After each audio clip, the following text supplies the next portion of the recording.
what we should do is pass the bullhorn, because I don't think without it, it will be very easy to be understood. So who would like to speak? While you all think about it, I'm going to make one more point. Doug here is taping this. This will be up on our website, which is Zinn Series. If you just type in the Zinn Lectures, Zinn Lectures, Z-I-N-N Lectures.wordpress.com, you will be able to find the scheduled events as well as videotaped, unedited, and eventually edited footage of the speakers we've brought, which include a number of people. Victor Wallace. We have Noam Chomsky coming on Saturday at 6 p.m., who'll be speaking from the main green. There won't be music conflicting then. We also have Vijay Prashad, author of A People's History of the Third World, as well as prominent ecological critics of the capitalist system, such as Fred Magdoff, a major writer for the prestigious publication Monthly Review, which I hope you all have heard of, monthly.review.org. Norman Finkelstein. We have Norman Finkelstein coming. We have a long list of people, including David Graeber, the historian of debt, who's in favor of declaring a jubilee. We got people coming, and if you have suggested speakers, we'd love to hear your suggestions. But right now, I would love to hear you take this mic from me and say your piece, or ask your question. Who wants to speak? I'll hold the button for you. Oh no, you know what? You hold the button. I'll hold it. Yeah, you what you do is. Oh, sorry. Not again. You press that button if you can. And don't hold it that close to that. And talk into it like this. It should come out the other end. Like that? Does that work? Not near my ear, please. Sorry, Doug's going to be deaf by the end of this. Hey, Gary. Can you talk a little closer to it? Maybe I missed something, Gary. I didn't hear you say anything about the original war against the people in that part of the world, which was essentially the invasion and the beginning of the ethnic cleansing of Palestine, which is essentially an American-Israeli war, which continues on now. The relationships between the West and the Arab world were pretty good before that happened, and everything has changed. And it started with that, and I don't know why you didn't seem to say much about this. And also, when you said what we have to do... I should have made. It's a question of... Yeah, what we have to do now... Economically coming up with things to say. But you're absolutely right about the centrality of the Palestine issue and the U.S. support for Israel. Absolutely central to the whole dynamic of U.S. relations with the Arab world. Yeah, I mean, I don't want to keep talking, but there's this whole utterly fantastic special relationship between the United States and Israel, which has to do with cultural things, probably more than geopolitical. Yeah. My argument is that the U.S. as an imperialist country, run by this 1%, in fact, from traditional national security, from a traditional national security standpoint, doesn't gain much at all for its support for Israel. You're talking about cultural issues.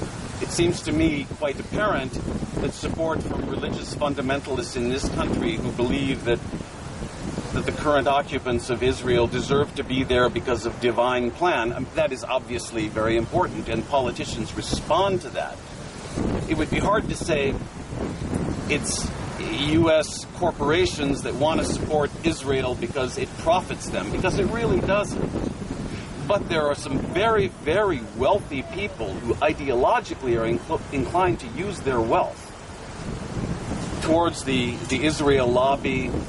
They use their wealth to incline the U.S. government to take these amazing decisions, like vetoing a United Nations resolution condemning the occupation of the West Bank, which is part of U.S. policy, but the U.S. ambassador has to say, no, we have to oppose this because the UN is not the proper forum to solve this problem. So anyway, I agree with you that both that Israel is a central problem and is a client state of the United States involved in unconscionable violence against the neighboring peoples, and that the support for it is largely to be understood politically. There's a march coming up which is Occupy Boston. There's a march coming up, or did it already happen? It says Occupy Boston, not Palestine. Are people aware of this? You can check the OccupyBoston.org website. I don't know if it happened yesterday. There's so much going on here. It happened the other day. Okay, well, there should be more of that sort of thing. I think that's a very important pun, if you will. I mean, Occupy Boston, not Palestine, right? Or, not so. Yeah. Who else wants a chance? My daughter's.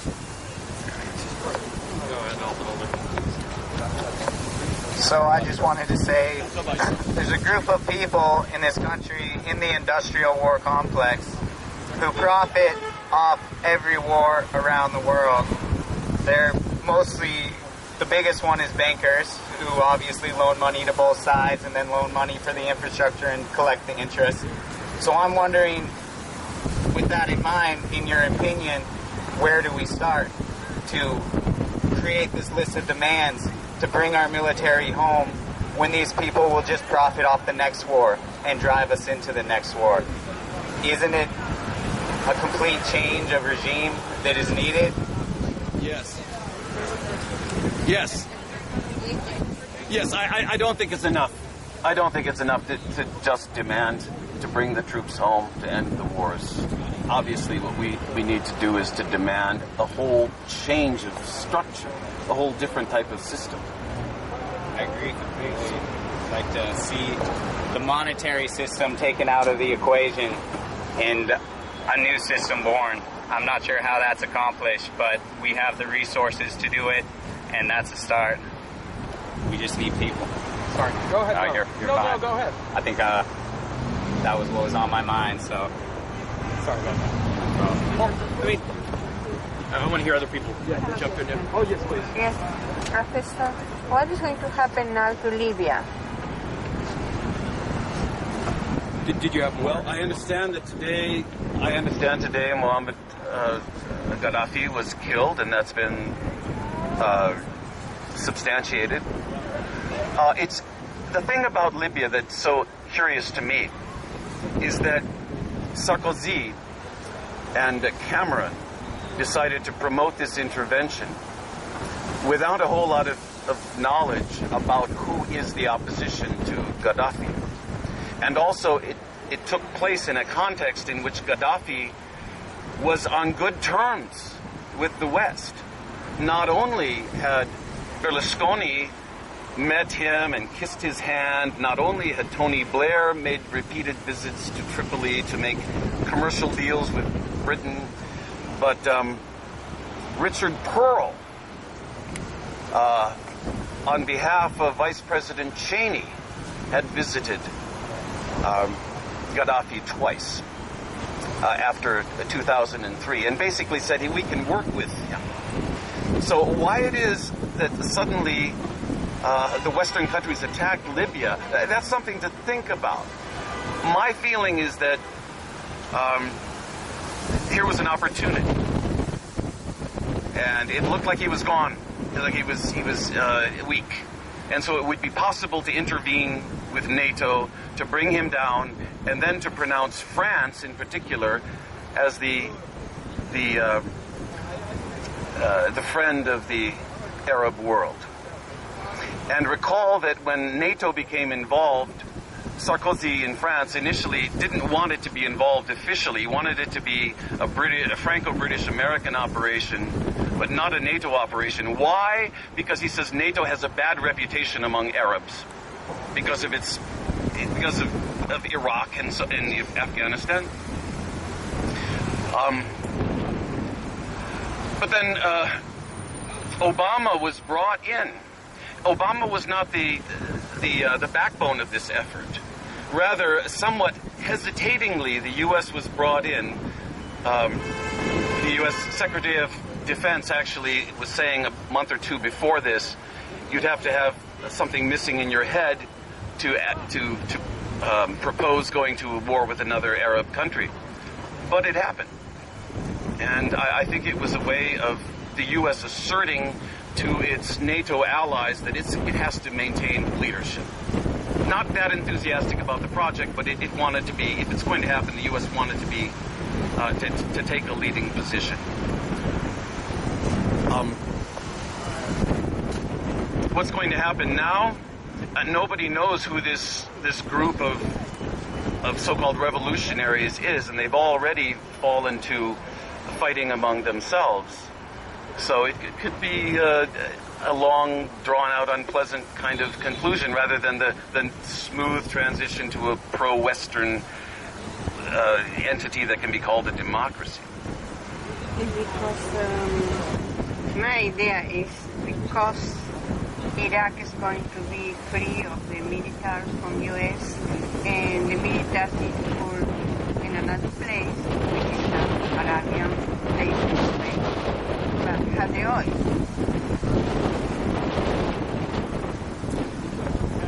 No, my question is that because Libya have the oil, and Iraq maybe Libya.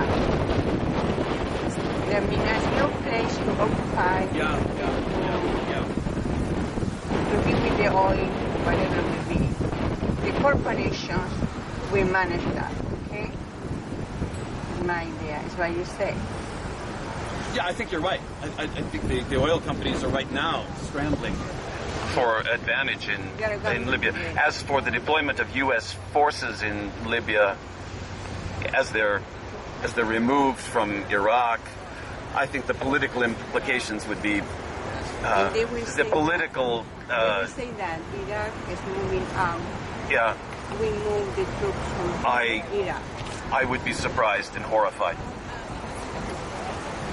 Thank you. Who else? Who's coming with me? Where are you going? We're going to march. Not right now, but.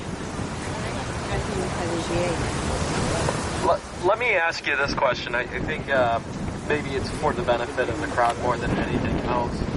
But do you think that there's ever been a U.S. intervention on an imperialistic scale that has ever improved, say, any of the democratic qualities of a country before?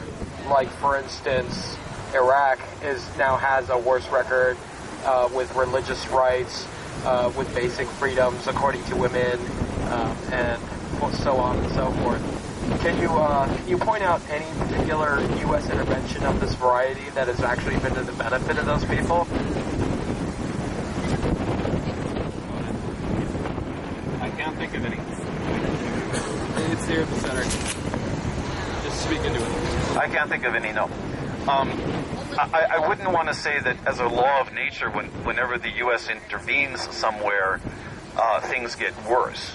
I think it tends to be the case. But, it could be that as a byproduct of U.S. interests, there is some improvement in standard of living, but you could say that of any imperial power or any aggressive power in history. It does sometimes happen. But even in situations in which there might be some improvement in standard of living under occupation, the anger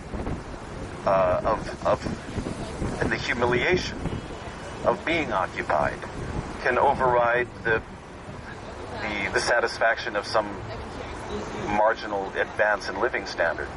I think that in Afghanistan, there are communities in which people say, well, we appreciate the new road and the new irrigation ditch and even the new school, even though it's already been burned down.